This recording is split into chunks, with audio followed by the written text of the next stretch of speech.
Me da muchísimo gusto que esta noche nos acompañe María Muñoz, bienvenida. Gracias. Actriz Silvia López, también bienvenida, directora de teatro. Directora. Gracias por compartir aquí este proyecto que arrancó hoy. No mañana, o sea, no hoy. Es el día después, es el día de hoy. La obra de teatro se llama El Día Después y vamos a hablar de por qué le pusieron este nombre. A ver, María, comenzamos contigo. ¿El día después de qué?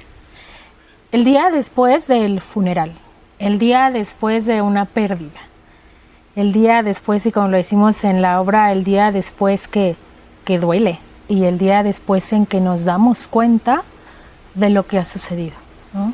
A veces no estamos preparados para las pérdidas y los momentos de los funerales, todos los rituales sociales que se hagan, es como un paréntesis, ¿no? Como perdiste a tu padre en el 2023. En el 24. En el 24. Sí. Y es el día después de esa pérdida. Exactamente. Si bien el teatro ayuda a hablar de este tema, del cual como que nos da pena hablar, ¿no? Como que nos sentimos incómodos, como si mostráramos vulnerabilidad cuando estamos en duelo y cuando regresamos al duelo. Pusiste tu capacidad como directora de teatro justamente para construir esta obra con María. A ver, cuéntame un poco cómo llegó el tema y cómo construyeron juntas esta pieza. Bueno, somos amigas, estuvimos como en esta parte tratando de apoyarla, tratando de estar con ella en este proceso tan difícil y bueno, ella empezó a escribir con la tanatóloga y después decidió como darle una estructura, como ella bien lo dice, teatreras al final de cuentas, ¿no? Necesitaba como platicarlo, hablarlo. E investigando un poco nos dimos cuenta de que pues sí, el duelo es de lo que se habla mientras estás en el funeral, mientras estás en el entierro y al día siguiente la vida continúa, ¿no? La vida continúa para todos aquellos que no perdieron al familiar, ellos siguen trabajando, ellos siguen haciendo su vida normal y el que queda en duelo, el que perdió al ser querido, su vida se detiene, ¿no? Ya no es lo mismo, es algo diferente. Entonces eso lo plantea ella en la obra y bueno, pues experiencias desgraciadamente creo que todos hemos tenido de perder a un familiar y te das cuenta que es verdad y que realmente el duelo es algo que no es políticamente correcto hablarlo, porque cuando tú llegas con alguien y le dices ¿cómo te encuentras? Esperas que te diga un bien, gracias y continuar con tu vida, ¿no? Cuando alguien llega y te dice estoy mal, estoy devastada, es como, ay, yo pregunté por cortesía, ¿no?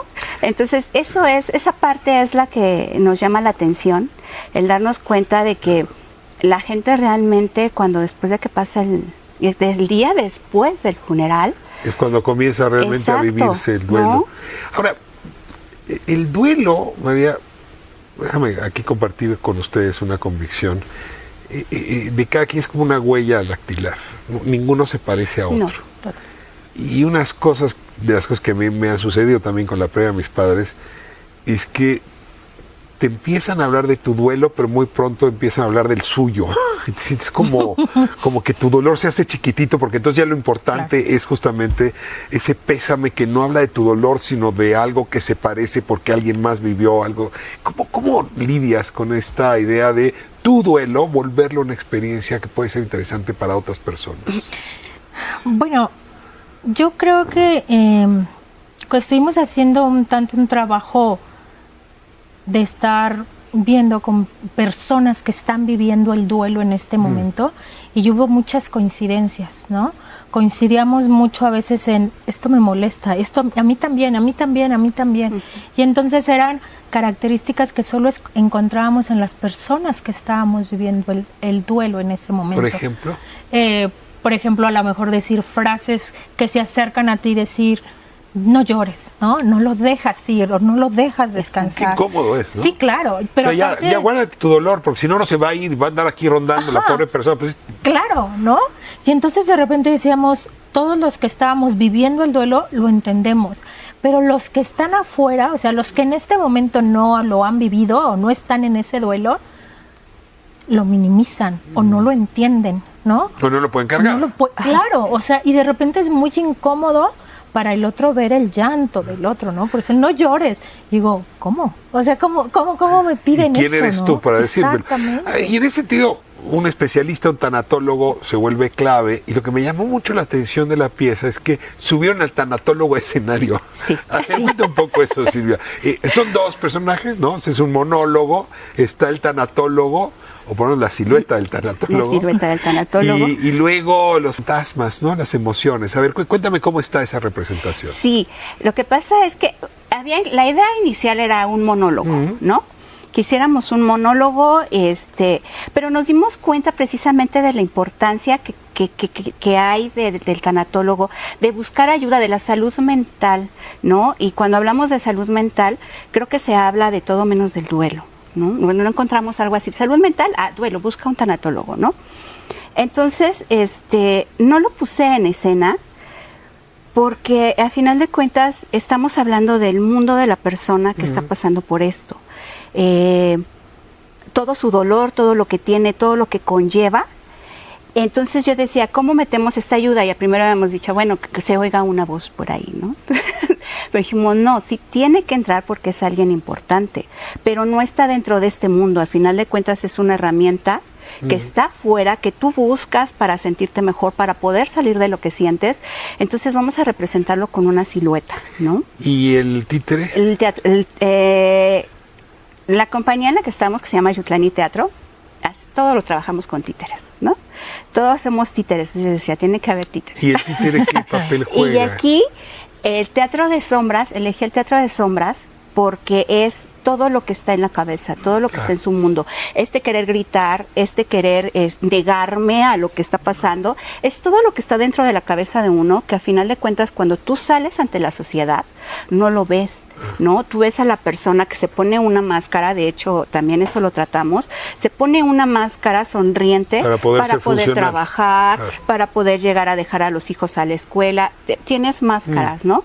Entonces, estas sombras que te van acompañando, es todo lo que traes y que no puedes representar. Sinceran las emociones. Exacto. Mira, se nos va el tiempo. Si me permiten, vamos a corte y regresamos para seguir hablando de esta obra, el día después, y pues de este regalo que nos hacen con su experiencia. Gracias. Estamos de vuelta con la directora de teatro Silvia López y con la actriz María Muñoz, hablando del día después, esta obra de teatro que se está presentando en El Hormiguero. María, ¿qué tipo de emociones representan este teatro de sombras? Pues tenemos todas las etapas del duelo y es lo que vamos plasmando. Lo primero, el shock, la negación, el coraje, la ira que generan esos primeros momentos. Y después vamos caminando un poco a esa confusión, a esa depresión, hasta finalmente poder llegar a una negociación y a una aceptación, porque era la idea, poder plasmar, y Silvia era muy insistente en ello. Cuando yo cuando la escribo, ella me decía, híjole, está muy triste, queda aún el final, ¿no? Y lo fuimos entendiendo conforme fue pasando el tiempo, también de manera personal, fuimos entendiendo las etapas. A ver, déjame, la primera negación, esto no pudo haber pasado, esto no pasó, ¿no? Luego, finalmente, empiezas a aceptar. Hasta el final, sí, pero aparte también algo que manejamos no es lineal. Esto es una montaña rusa. Claro, no son tres etapas cronológicas. Exactamente. A veces creo que ya estoy en la aceptación y de repente pasa algo y vuelvo a la ira, o vuelvo al coraje, vuelvo a la tristeza, a la depresión, ¿no? Es esta. Silvia, tú has tenido pérdidas. ¿Cómo tus propias pérdidas influyeron en tu dirección de la obra? Bastante. Venimos de una pandemia muy fuerte, en donde en la familia de mi esposo, por esta situación, se fueron 5 miembros, ¿no? Sus 2 papás, 2 hermanas y un concuño. Entonces veníamos de una situación... Devastó la familia, sí, claro, de tu claro. Entonces veníamos de una situación bastante fuerte. Antes de que pasara lo del papá de María, unos meses antes, un año antes me parece, la familia decide ir con un tanatólogo, y es el momento en el que nos damos cuenta del coraje que traía todavía mi esposo. No había superado esa etapa del duelo. Estaba muy enojado. Exacto, tenía y mucho. un enojo que se mostraba ¿cómo? Que se mostraba en las cosas que hacía. Porque en casa estábamos tranquilos, estábamos muy bien, pero cuando había que salir a casa y sucedía un evento, era un enojo contra las cosas que pasaba, o era una molestia de ver a alguien que se estaba drogando en la calle y decir, ¿por qué? ¿Por qué mi familia, que era trabajadora, que hacía esto? ¿Por qué ellos y ellos no? O sea, era un enojo que no lo habíamos como notado, hasta que vamos con el tanatólogo y el tanatólogo le dice, estás en la etapa del enojo y es indispensable que tengas terapia porque no has salido de ahí, ¿no? Necesitas apoyo. ¿Cómo acompañar a alguien que ha vivido una pérdida tan fuerte como la que está contando Silvia, la que viviste tú? Porque ya hablamos de lo que vive la persona que sufre el duelo. Pero bueno, Silvia, dices, me acompañó, te acompañó en estas, otras personas la habrán hecho. ¿Qué aprendiste de cómo acompañar? ¿Hay algún decálogo, algún consejo que des? Yo creo que un decálogo no, pero a lo que hemos llegado a la conclusión, yo retomo mucho la empatía, punto número 1. Y 2, es el permitir que la persona que está en duelo se exprese como necesite hacerlo. No me impongas una forma de expresar el duelo. Exacto. Te acompaño en lo que tú necesites. En lo que necesites. Yo creo que eso ha sido fundamental, el qué necesitas. No el no llores, no el prejuzgar mi duelo, o juzgarlo, o criticarlo, sino qué necesitas, qué puedo hacer yo, pero esperar a que el otro te responda o permitirle expresarse, ¿no? Ahora, me tocó escuchar voces que decían, ya te tomó mucho tiempo, ¿no? Ah, sí, claro. Sí. ¿Qué haces con esa frase? ¿Qué le respondes a lo que te dice? Nosotros en la obra tenemos precisamente una escena que va en todas esas frases que escuchamos, o que a veces la gente dice, ¿pero cómo? ¿Pero qué le pasó? Pues se murió, te lo estoy diciendo, ¿no?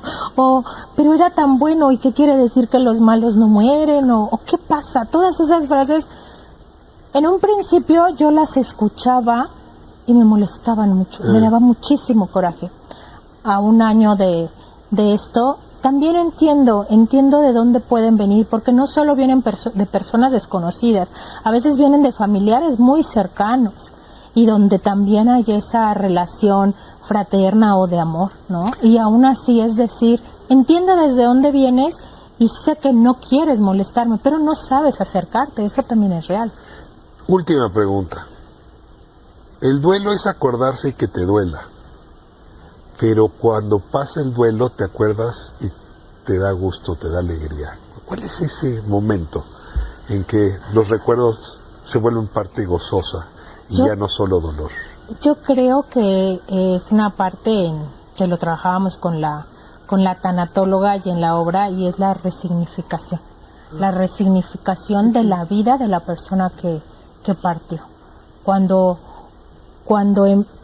nos damos cuenta y aceptamos que la muerte es así y no hay vuelta atrás, ¿no? Cuando no queremos, ya no estamos luchando con ella o queriendo cambiarla, y a partir de ahí es empezar a recordar, y seguirá la nostalgia. Y yo no creo que dicen el tiempo cura, el tiempo no cura. Finalmente nada más vamos acoplando a nuestra vida. Ya se nos va el tiempo. Hoy fue primera representación en El Hormiguero. En El Hormiguero, viernes a las 8 de la noche. Todos los viernes en El Hormiguero. ¿Y es hasta cuándo? Hasta el 30 de mayo. 30 de mayo. 30 de mayo. Vale la pena verte en escena. Muchísimas gracias por los invitamos. Gracias acto, por el desde tiempo. luego, de creación artística, pero sobre todo este acto de sinceridad que cómo nos ayuda a quienes hemos vivido o vamos a vivir un duelo, y nadie se puede librar de eso. Exactamente. Nadie. Gracias a las dos por acompañarnos aquí en Calle 11. Muchas gracias.